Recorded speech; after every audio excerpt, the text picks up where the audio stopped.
இந்த மரத்தை பற்றி எப்படி நாம எல்லோரிடம் எடுத்து சொல்ல, இத போய் நீங்க விறகுக்காக அழிக்கிறீங்களே, எப்படி அழிக்க மனசு வருது? மாபெரும் உண்ணாவிரதம். இவ்வளவு பயன்களை தரக்கூடிய கற்பகத்தரு அப்படின்னு சொல்லக்கூடிய பனை மரத்தை அழிக்க எப்படி உங்களுக்கு மனம் வருகிறது என்ற ஒரு விழிப்புணர்வை மக்கள் மத்தியிலே அரசாங்கம் எடுத்து செல்ல வேண்டும். அதற்கு தன்னார்வலராக எங்களை போன்றவரை எல்லாம் நீங்க பயன்படுத்திக்கலாம். நாங்கெல்லாம் தயாரா இருக்கோம். எல்லோரும் குறிப்பிட்டது போல இங்க இருக்கிற ஒருவருமே ஒரு பணத்துக்காகவோ உணவுக்காகவோ அல்ல, இது உண்ணாவிரத போராட்டம். நாங்க இங்க தண்ணி கூட குடிக்கல, தண்ணி கூட குடிக்க மாட்டோம். இங்க இருக்கு பன்னீர்செல்வம் அவர்கள் ஃபிஷரி டிபார்ட்மெண்டில் அசிஸ்டன்ட் ஆஃபீஸராக இருந்தவர்கள் எனக்கு இந்த நிகழ்ச்சி நடப்பதாக சொன்னார்கள். அதை அறிந்து வந்தேன். தமிழனாக பிறந்தவர்கள் ஒவ்வொருவரும் பனை சாராமல் நாம் வாழ்ந்திருக்க முடியாது.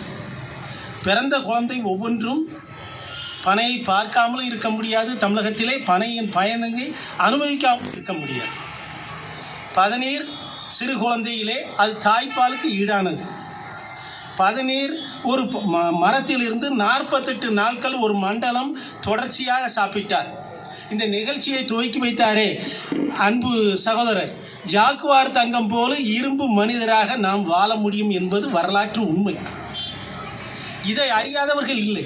விவசாயிகள் தன்னுடைய பொலியிலே வரப்பிலே தன்னுடைய எல்லையாக அதை விதையை நட்டு அதிலே விதையை நட்டுவதன் மூலமாக 40, 100 அவனுடைய இடம் முழுவதும் அந்த பனைமரம் இருக்கும். நிலத்தை பிரித்து கொடுக்கும் பொழுது, பிள்ளைகளுக்கு பிரித்து கொடுக்கும் பொழுது மரம் பனை மரம் இத்தனை மரம் பிரித்து கொடுக்கப்பட்டது என்று எழுதப்படும், அது பதிவு செய்யப்படும். அந்த அளவிலே பனை ஒவ்வொன்றும் ஒரு குடும்பத்தின் அத்தியாவசியம். ஒரு குடும்பத்திலே வீடு கட்ட வேண்டும் என்றால் மணல் மண்ணை குலைத்து சோறு வைத்து விடுவார்கள். அதன் மேல் கூரை வேய வேண்டுமென்றால் அது வைரம் வாய்ந்த மரம். அந்த வார்த்தையை பாருங்கள், வைரத்தோடு ஒப்பிடுகின்றான். வைரம் வாய்ந்த மரம். அந்த மரத்தை நாம் எடுத்து அதை வெட்டி அதை சரி செய்து அதன் மீது கூரை போடுகின்ற பொழுது, அந்த பனைமர கூரை போடுகின்ற பொழுது ஏசி வேண்டுமா என்று பல லட்சம் செலவழித்து ஏசி வைக்கின்றோமே, குளிர்சாதனம் வைக்கின்றோமே, அது தேவையா? ஓலை குடிசையிலே அந்த இடத்திலே மனிதன் வாழ்ந்தானே, அன்றைய அமைதி இன்றைய தினம் உண்டா? அந்த சுகம் உண்டா? இன்றைய தினம் வெளிநாட்டுக்காரர்கள் அங்கே வருகின்றார்களே, ஈசிஆர்களை வருகின்றார்களே, அவர்களுக்கு அந்த ஓலை குடிசையை அமைத்து அவர்களுக்கு அந்த வீடு போல் குடில் போல் கொடுக்கின்ற பொழுது பல்லாயிரம் கொட்டி கொடுக்கின்றார்களே, அது எப்படி வருகின்றது? இந்த ஓலை எப்படிப்பட்ட சிறந்த ஓலை! ஆகா, அதை நினைத்து பாருங்கள். அந்த பச்சிலம் ஓலை, அந்த ஓலையை மடித்து அதிலே நீங்கள் பதநீரை ஊற்றி அதிலே நொங்கை போட்டு அதை சாப்பிட்டு பாருங்கள், என்ன சுகம்! அதை சாப்பிட்டால் இந்த வெயில் தெரியுமா? இந்த உண்ணாவிரதம் முடிந்த பிறகு நமக்கு அந்த பதநீர் கிடைக்குமா? நினைத்தாலும் கிடைக்குமா? அது நினைத்த பொழுது வருவதில்லை. சில மாதங்கள் மட்டும்தான் வருகின்றது. அந்த பதநீர், அந்த நொங்கை, நீங்கள் அந்த காயை எடுத்து அதை வெட்டி அந்த விரலை விட்டு நம்ம பெருவிரலை வைத்து உள்ளே வைத்து அதை தென்னி அப்படியே உறிஞ்சி குடிச்சோம்னா என்ன சுகம்! அதை நீங்கள் அனுபவிச்சு பாருங்க. நம்ம அனுபவிச்சு உங்களுக்கு தெரியும்.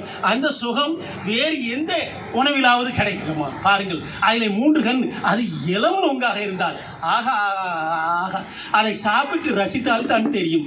அது கல்லாக ஆகிவிட்டால் கொஞ்சம் கல்லுக்காயாய் போயிச்சேன்னு நினைப்போம். ஆனால் அந்த நொங்கு எவ்வளோ சுகமானது! அந்த நொங்கு மட்டுமா? அந்த நொங்கை சாப்பிட்டு விட்டு அந்த பதநீரையும் சாப்பிட்டு விட்டு அருமையாக இருப்போம். அருமையானவர்களே, அந்த பதநீரும் நொங்கும் சாப்பிடுகின்றோம்.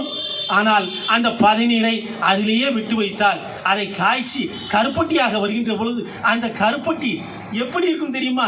இன்றைய தினம் கிருஷ்ணாஷ்டமிக்கு மைசூர் பாகு பக்கத்தில் நிற்க முடியாதுங்க. அந்த ஒரிஜினல் உண்மையான அந்த கருப்பட்டியை அப்படி பிட்டு எடுத்தா ஆகா ஆகா, வாயில போட்டால் எப்படி எச்சி ஊறும் தெரியுமா? எனக்கு இப்போ எச்சி தெரிச்சுக்கிட்டு இருக்கு, மைக்கு கொஞ்ச நேரத்தில் நனைஞ்சிரும். அந்த அளவிற்கு அது ருசியானது. அனைவருக்கும் வணக்கம்.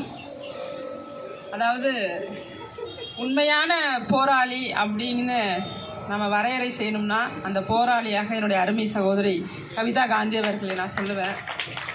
தொடர்ச்சியாக நான் ராமநாதபுரத்தில் வரைக்கும், சகோதரர் சொன்னாங்க, ராமநாதபுரத்தில் வரைக்கும் நம்ம பனை மரத்துக்காக, பனைக்காக, பனை வெல்லம் வேணும், இந்த மாதிரி நம்ம தொடர்ச்சியாக கல் இறக்கணும். இதுக்கெல்லாமே போராடும் களத்தில் அனைத்து மக்கள் அரசியல் கட்சியுடைய தலைவராக நான் ராஜேஸ்வரி பிரியா உங்களோட இருக்கேங்கிறதுல எனக்கு பெரிய பேரானந்தமாக இருக்குது. ஒரு நிகழ்வை கூட நான் தவிர்த்தது கிடையாது. உணர்வு பூர்வமாக உளமாற சகோதரியோட அனைத்து கோரிக்கைகளையுமே நிச்சயமாக தமிழக அரசு நிறைவேற்ற வேண்டும் அப்படின்னு நானும் வேண்டி அவங்கள்ட்ட தாழ்மையோட கூட கேட்டுக்கிறேன். ஏன்னா இப்போ மிக அருமையாக வழக்கறிஞர் பேசினாங்க. அது பனை மரத்தை பற்றி பலரும் பனையோட பயன்கள், பனை தொழிலாளி படுகிற பாடு, எவ்வளோ கஷ்டப்படுறாங்க, சிரமப்படுறாங்க, உயிரை பணைய வைக்கிறாங்க, இது எல்லாமே தெரியுது. எல்லாம் தெரிஞ்சும் தெரியாதது மாதிரியே இருக்கீங்கன்னா என்ன அர்த்தம்? என்னதான் செய்யணுங்கிறீங்க? உண்ணாவிரதம் அமைதியான முறையில் நடந்துட்டு இருக்கு. இதற்கு முன்னால் பல அறவழி போராட்டங்களையும் சகோதரி முன்னெடுத்திருக்காங்க. இது ஒன்றும் முதல் போராட்டம் கிடையாது, பல்வேறு போராட்டங்களை நடத்தியிருக்காங்க. இப்போ இது தொடர்ச்சியாக இது மாதிரி அமைதியான முறையிலேயே நம்ம போராடிட்டே இருக்கோமே, நீங்கள் இன்னும் அக்ரெசிவாக இன்னும் பயங்கரமாக மாறணும்னு அரசாங்கம் விரும்புதான்னு தெரியல. இன்னைக்கு மேடையில் பேசிய பலர் இன்றைய ஆட்சி நடக்கிறத பற்றியும் நீங்கள் அப்பான்னு அழைப்பதை பற்றியும் நிறைய பேசுனாங்க. அதெல்லாம் உண்மைதான். ஏதாவது அப்பா அப்படின்னா இன்னைக்கு நீங்கள் யாருக்கு அப்பாவா இருக்கீங்கிற இடம் தான் எங்களுக்கு தெரியல. குற்றம் புரிந்துவிட்டு தண்டனை கிடைக்காம குற்றத்திலிருந்து தப்பிச்சுக்கிட்டு இருக்கான் பாருங்க, அவர்களுக்கெல்லாம் நீங்க அப்பாவா இருக்கீங்க. இங்க உயிரை கொடுத்து ஒரு தொழிலை செய்யணும்னு விரும்பக்கூடிய கிட்டத்தட்ட 20 லட்சம் பேர் இதனால பயன் அடைகிறாங்கன்னு தெரிஞ்சும் பனை தொழிலாளிகளை வஞ்சிக்கிறீங்கல்ல, நீங்க எங்களுக்கு எப்படி அப்பாவாவீங்க? எப்படி அப்பாவாவீங்க? உங்களை எப்படி நாங்க அப்பான்னு கூப்பிட முடியும்? கூப்பிடுறோம், நாங்க தயாரா தான் இருக்கோம். நல்லது செஞ்சா முதல்வர் எல்லோருக்கும் நல்லது செஞ்சு நீங்க தலைப்பு மட்டும் கொடுக்குறீங்க, பேரு மட்டும்தான், எல்லோருக்கும் எல்லாம்னு பேர் மட்டும்தான். எல்லா பேரும் வைப்பாங்க, பேர் மட்டும்தான் வைக்க தெரியுமே தவிர அந்த விளம்பர மாடல் அப்படிங்கிற ஒரு அரசு மட்டும்தான் இங்கே நடந்துட்டு இருக்கு. விளம்பர மாடல் அரசு. விளம்பரப்படுத்தணும், இதை அப்படிப்படுத்தணும், இதை அப்படிப்படுத்தணும்னு ஒரு டீம் வச்சு அதற்கு சம்பளம் கொடுத்து அதற்கெல்லாம் நீங்கள் செயல்படுறதை விட்டுட்டு 4 பேர் இதோட ரெப்ரசன்டேட்டிவா சகோதரி மாதிரி இன்னும் கடுமையாக பனை மரத்திற்காக போராடக்கூடியவர்களை எல்லாம் கூப்பிட்டு உட்கார வச்சு என்ன செய்யணும்னு கேட்கலாமா, கேட்கக்கூடாதா? உங்களுக்கு என்ன தேவைப்படுகிறது, உங்களுக்கு என்ன பிரச்சனைங்கிறத கேட்டு அதற்கெல்லாம் இந்த கோரிக்கையில சகோதரி பனை தொழிலாளர்களுக்கு விபத்து இழப்பீட்டு தொகை 5 லட்சம்னு போட்டிருக்காங்க. நான் சொல்றேன் சகோதரி 10 லட்சம்னு போடுங்க. கள்ளச்சாராய மரணத்துக்கு 10 லட்சம் கொடுத்தவங்க ஏன் இதற்கு 5 லட்சம் இழப்பீடு போடணும்? 10 லட்சம்னு போடுங்க. உண்மையாக அவர்கள் குடும்பம் வாழணும் அப்படின்னு நினைச்சா நம்ம எவ்வளவு வேணாலும் கொடுக்கலாம். இன்னைக்கு நாட்டை கெடுக்கிறவங்களுக்கெல்லாம் என்னென்னமோ உதவி செஞ்சுக்கிட்டு இருக்கு அரசு. நாட்டை பிரிவினைப்படுத்தணும், நாட்டை கெடுக்கணும், போதைப் பொருள் புழக்கம் எக்கு தப்பாயிட்டு. யார் செய்யறா? அரசோட சப்போர்ட்டோட நடக்குதுங்க. பள்ளி கல்லூரின்னு அனைத்து இடங்களிலுமே போதைப் பொருள் புழக்கம் வந்துடுச்சு. டாஸ்மாக பத்தி பேசினா அது நீண்ட நெடிய டாபிக். நான் கிட்டத்தட்ட 2-3 மணி நேரம் பேச வேண்டியதா போயிடும். இன்னைக்கு 1000 கோடி ஊழல்னு சொல்லி நாம பேசுறோம். இது 1000 கோடி ஊழல் கிடையாது. என்னுடைய சகோதரர் செல்லப்பாண்டியன் அவர்களுக்கெல்லாம் நல்லா தெரிஞ்சிருக்கும்.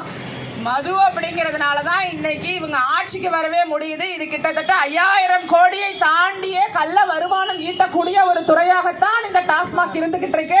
இந்த நாட்டில் இது இருக்கிற வரைக்கும் இங்க நல்ல அரசியலுக்கு வாய்ப்பே கிடையாது. நல்ல அரசியலுக்கு வாய்ப்பே இல்லாத ஒரு சூழ்நிலை டாஸ்மாக்னால தான் நிலவுதுங்கிறதுக்காக தான் நான் வழக்கு போட்டேன். இது மாதிரி 10 ரூபாய் 20 ரூபாய் பாட்டிலுக்கு வச்சு விற்கிறாங்கன்னு நான் 2020 வழக்கு போட்டு அதற்கு 2001 மதுரை உயர்நீதிமன்றம் தீர்ப்பு கொடுத்தாங்க.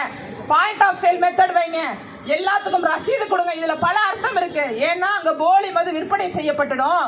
நீங்க ஒருத்தருக்கு உடம்பு முடியல, அதன் மூலமா ஒரு மரணமோ அல்லது வேறு உடல் உபத்திரமோ ஏற்பட்டுச்சுன்னா எங்க போவாங்க? ரசீது உண்டா? டாஸ்மாக் கடையில் பாட்டில் வாங்குறவங்களுக்கு ரசீது கொடுக்குறாங்களா? அப்போ இதையெல்லாம் உள்ளடக்கி நான் தீர்ப்பு வாங்கி வச்சிருந்தேன். அந்த தீர்ப்பை எடுத்துக்கிட்டு நேராக தலைமைச் செயலகத்துக்கு போய் முதல்வரை சந்திச்சு எப்படியாவது இந்த பாயிண்ட் ஆஃப் சேல் மெத்தடை நீங்கள் கொண்டுட்டு வாங்க அப்படின்னு சொல்கிறதுக்காக போனேன். 4 மணி நேரம் காத்திருந்தேன். பார்க்க விரும்பலை. வீட்டுக்கு போயிட்டாரு. வீட்டுக்கு எப்படியோ பின்னாடி வெளியால் போயிட்டாராம். எப்பவும் போகிற வழியில் கூட போகலை. அதன் பிறகு அசராம வீட்டுக்கும் போய் வாசலில் நின்னோம். பாருங்க, இந்த மாதிரி ஒரு நிலை இருக்கு, இந்த மெத்தடை ஏன் வைக்கலன்னு. பார்க்க விரும்பலை. சரி, அவர்கள் தான் பார்க்கல, டாஸ்மாக் அலுவலகத்துக்கு போய் டாஸ்மாக் மேலாளரை போய் சந்திச்சிருவோம் அப்படின்னு அங்கேயும் போய் சந்திச்சேன். அவங்க என்ன சொன்னாங்கன்னா, டெண்டர் எடுக்க யாருமே வரலையாம். தமிழ்நாட்டில் நீங்க கேள்விப்பட்டிருக்கீங்களா?